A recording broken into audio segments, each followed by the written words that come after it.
pasasalamat at pagbalik-tanaw, pagdiriwang ng isang taon ng mga tagumpay. Sa video na ito ay titingnan natin ang nakaraang taon simula nang mahalal tayo sa unang pagkakataon bilang congressman. Makikita natin kung paano nagsimula ang kampanya kasama ang mga taong sumusuporta sa atin at titingnan natin ang mga mabubuting nagawa at mga tagumpay na naabot hanggang ngayon. Sa unang pagkakataon natin bilang congressman ay ilan lamang ito sa ating mga nagawa at napagtagumpayan. Patuloy na pakikipag-usap sa iba't ibang stakeholders ng ating mga plano at programa para sa Norte upang mabuo ang ating Development Master Plan at makuha ang suporta ng ating mga partners para sa mas mabilis at maayos na pagpapatupad nito. Pinamunuan natin ang pamimigay ng mga titulo ng lupa sa ating mga agrarian reform beneficiaries na tanging mga magsasaka mula sa bayan ng Roxas, El Nido at Taytay na umabot sa 215.5 hektarya ng lupa sa ilalim ng programa ng DAR na mapapakinabangan naman ng 78 magsasaka at kani-kanilang mga pamilya. Pinasinayaan din natin ang 3 tulay ng Pangulo para sa kaunlarang pang-agraryo sa Barangay Minara at New Cuyo sa bayan ng Roxas at ang Cagbanaba Bridge sa Barangay New Ibahay sa bayan ng El Nido. Pakikipag-ugnayan sa Departamento ng Kalusugan upang maiparating ang problema, kakulangan at mga dapat ayusin sa ating healthcare system gaya ng hospitals, RHUs at barangay health stations sa ating distrito. Ito ay matapos nating inspeksyonin ang mga nasabing pasilidad sa bayan ng Cuyo at Magsaysay. Pagsumiti ng ating proposal patungkol sa barangay at sitio electrification program sa National Electrification Administration upang ang ating mga barangay at sitio sa norte na nananatiling madilim ay patuloy nang maabot ang serbisyo ng kuryente, guminhawa ang pamumuhay ng ating mga kababayan at mapalakas ang ekonomiya ng bawat kabayanan sa ating distrito. Bilang Vice Chairperson ng Committee on Energy ay nagkaroon tayo ng pagkakataon na personal na iparating ang nakakalungkot at nakababahalang sitwasyon ng elektrifikasyon sa ating lalawigan. Personal tayong umapila na tulungan tayo sa Palawan na maabot ang lahat ng kabahayan ng serbisyo ng kuryente, mapababa ang presyo at masolusyonan ang mga problema ng Paleco at Bisilco. Naagapan po natin at nahanapan ng solusyon ang napipintong power crisis sa Calamianes o mga munisipyo sa ilalim ng franchise area ng Busuanga Electric Cooperative o nitong nakalipas na taon. Agarang solusyon upang masiguro na walang blackouts na mangyayari sa Calamianes at tuloy-tuloy ang pagbangon ng ating mga kabayanan sa Biselco franchise area.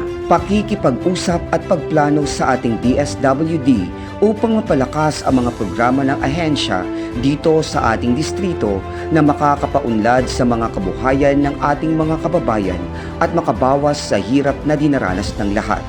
Kasama rito ang mga programang pangkabuhayan, sustainable livelihoods and livelihood grants, social pension para sa mga indigent senior citizens, ayuda sa mga nangangailangang kababayan o assistance to individuals in crisis situations. Sa ating maagap na pakikipag-ugnayan kay Senator Bongo at DSWD ay nakahingi po tayo ng paunang tulong pangkabuhayan para sa ating mga kababayan noong Hunyo sa bayan ng Cuyo, Dumaran, Araceli at Roxas nitong Setyembre 2022. Personal po nating kinausap si Vice President at DepEd Secretary Sara Duterte tungkol sa mga kakulangang ipaayos na mga classroom sa ating distrito na nasira ng Bagyong Odette na inaprubahan naman ito sa plenaryo ng budget ng Department of Education. Sa ating pakikipag-ugnayan at pakikipagtulungan sa Department of Labor and Employment ay nakapaghatid po tayo ng programang pangkabuhayan para sa ating displaced or disadvantaged workers or TUPAD sa 1,000 nating kababayan mula sa iba't ibang barangay sa bayan ng Taytay at bayan ng El Nido sa ilalim ng superbisyon ng ating opisina at ng DOLE. Katuwang ang Bureau of Fisheries and Aquatic Resources ay naipamahagi natin ang mga seaweeds paraphernalia sa mahigit na 100 pamilyang nagsisiweeds sa bayan ng Dumaran upang lalo nilang mapalago ang kanilang hanap buhay.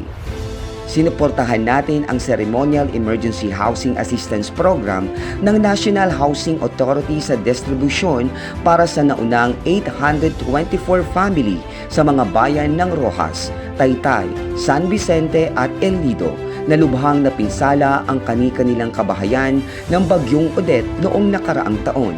Nagbunga ang ating mga pagkilos na mapababa na ang presyo ng kuryente sa Barangay Port Barton sa bayan ng San Vicente, Barangay Manamok sa bayan ng Cuyo at Barangay Poblasyon sa bayan ng Dumaran na may mga areas of operation na isang qualified third-party service provider. Mula sa napakataas na mahigit na 60 per kilowatt hour ay naipababa natin ito sa 9.7746 per kilowatt hour. Napakahalaga nitong pagpapatupad ng mababang presyo ng kuryente dahil hirap ang ating mga kababayan at ang ginahawang dala nito ay kailangan natin ngayong bumabango na ang ating turismo at ang ating ekonomiya.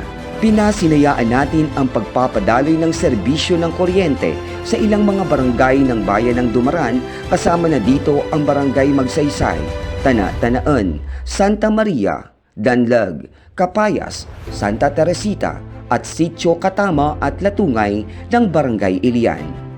Patuloy pa rin ang ating pakikipag-ugnayan sa National Electrification Administration upang mas marami pa tayong mga sitio at barangay na mapailawan sa higit lalong panahon.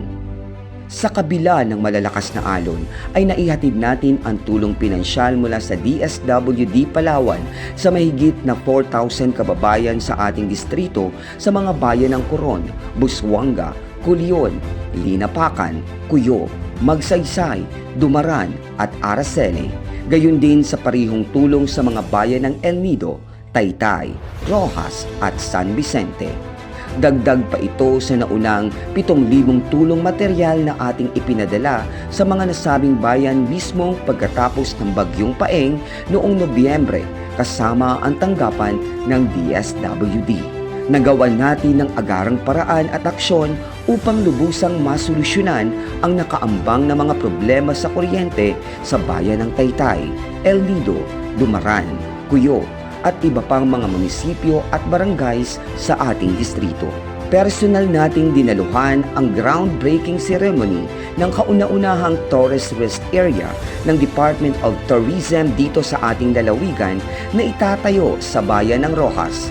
Ang nasabing proyektong ito ay magsisilbing komportabling pahingahan ng mga pasahero at turistang babiyahe papunta at pauwi ng Puerto Princesa, bayan ng Roxas, San Vicente, El Nido, Dumaran at bayan ng Araceli. Pinakinggan ng National Power Corporation ang ating apila na hindi ipatupad ang planong power reduction o rotational brownouts na mag-uumpisa noong Marso. Ito ay dahil sa ibinalitang krisis sa kuryente sa 35 island provinces dahil na rin sa paglobo ng presyo ng fuel at ang malaking kakulangan sa pondo ng NPC kasama na ang ating lalawigan. Nakilahok din tayo sa Regional Development Council meeting na inorganisa ng National Economic Development Authority. Dito ay tinalakay ang mga proposed budgets, programs at projects para sa taong 2024 na halos lahat ng ahensya ng ating gobyerno na bumubuo ng infrastructure sector, social development, economic development at development administration. Nagkaroon tayo ng pagkakataon na personal na ilapit ang ating mga request para sa ikabubuti ng ating distrito. Personal din nating binisita ang bayan ng El Nido at pinakausapan ang tanggapan ng DENR na hanggat maaari ay hindi ipasara ang El Nido sa gitna ng bali-balitang ipapasara ito kagaya ng Boracay noong 2018. Patuloy din tayong nakikipag-ugnayan sa ating lokal at mga pamahalaang nasyonal matapos nating malaman na dumating na sa ating distrito ang kinatatakutang oil spill mula sa lumubog na MT Princess Impress sa Mindoro.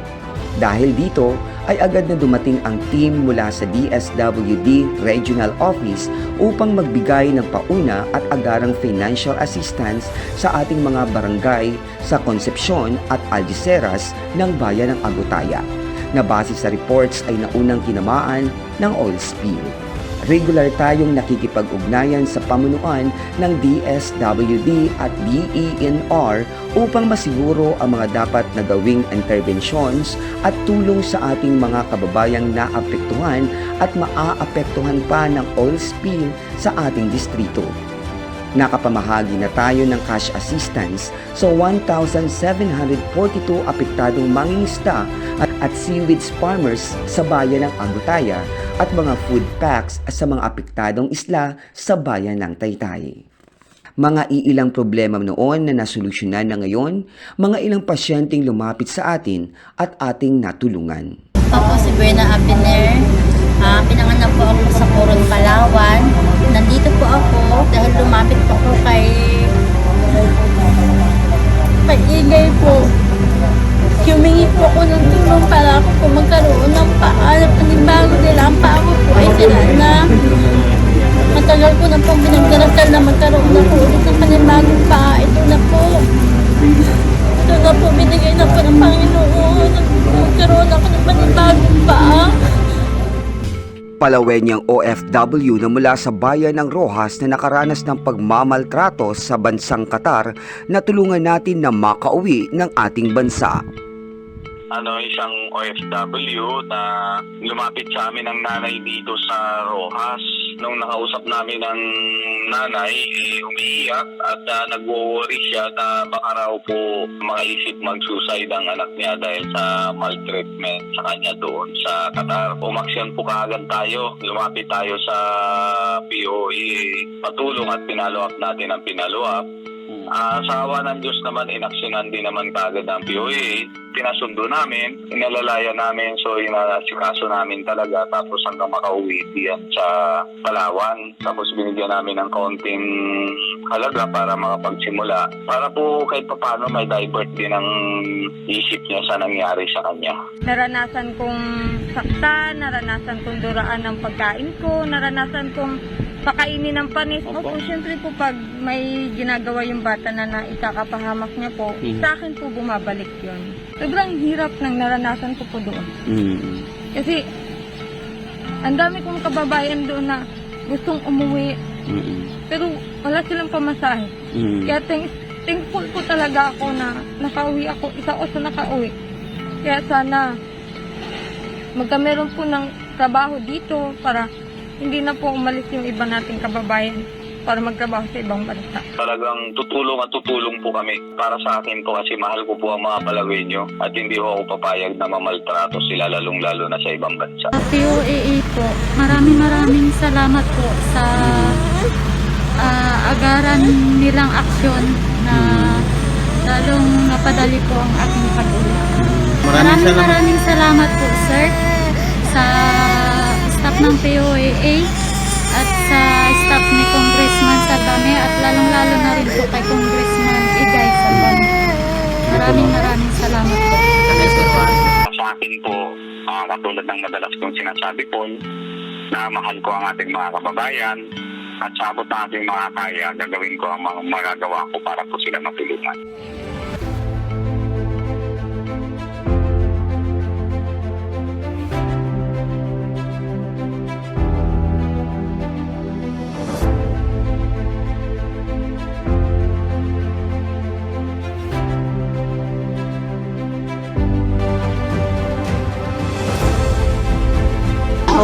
Salamat Congressman Igay sa livelihood na imong itaw ka naman nga mapaasinso ko ra nakatabang na sa mga kalisidan. Salamat din kanimo Congressman.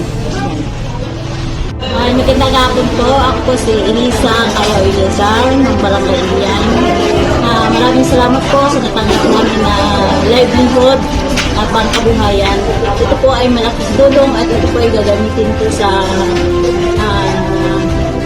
babuyan, manukan para makakagtag po sa pangkabuhayan. At dun po sa aming minamahal na Congressman kay Sir Igay Munigay, maraming salamat po sa kahit kauupo nyo lang po ay maganda na po ang pinapakita nyo tulong para sa inyong mga mamamayan. Sir, Maraming salamat po ulit. Ilang po, ganun, hapon po ulit.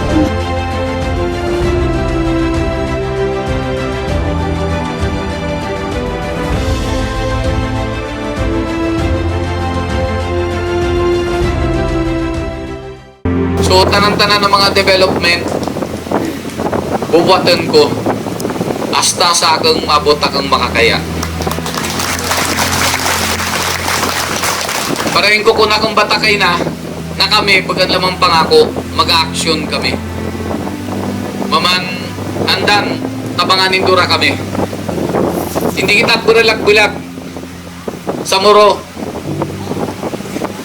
Akong aliagan buhaton digi sa mong master plan para digi sa unang distrito ang Palawan.